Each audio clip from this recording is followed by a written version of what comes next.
Hello guys, so what we have here is my old 150/750 tube, and what I worked on is the focalizer motor.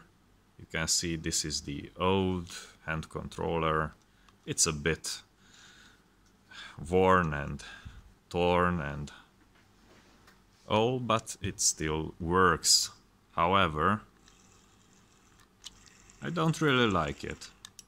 These buttons are a bit sticky and it's not portable, and portable I mean I can't use this hand controller for anything else.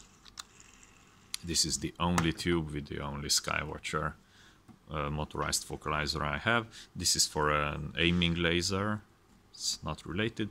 So what I did, observe that this is actually a DC motor with a huge reduction gear in front, and that here, although there are 4 pins, 2 pairs are shorted together and it's a DC motor. So what I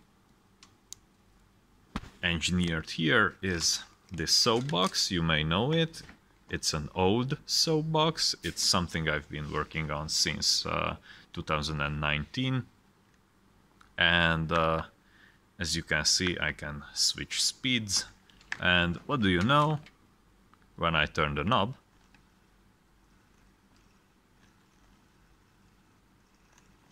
the focalizing gear just works. If I go down to the slowest speed, let's see.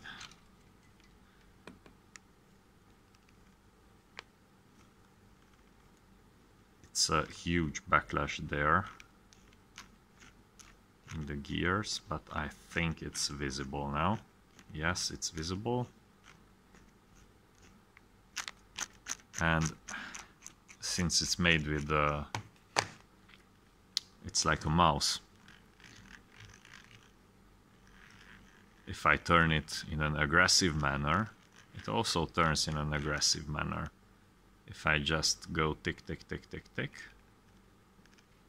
like this, then it goes really, really slowly, allowing me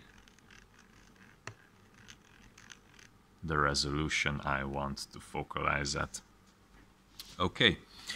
The other thing is that this cable, which is as trivial as it gets, allows me to connect it to all my telescopes, literally all my telescopes. This same box works with all my telescopes regardless of the motor, because the fine tuning of the speed knob allows me to do basically whatever I want.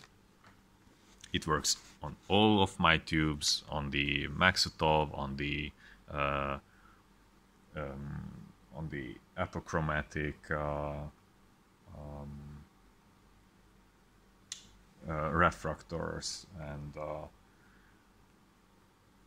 and on my X balcony observatory Newton tube. So this is it. This is what I've been working on.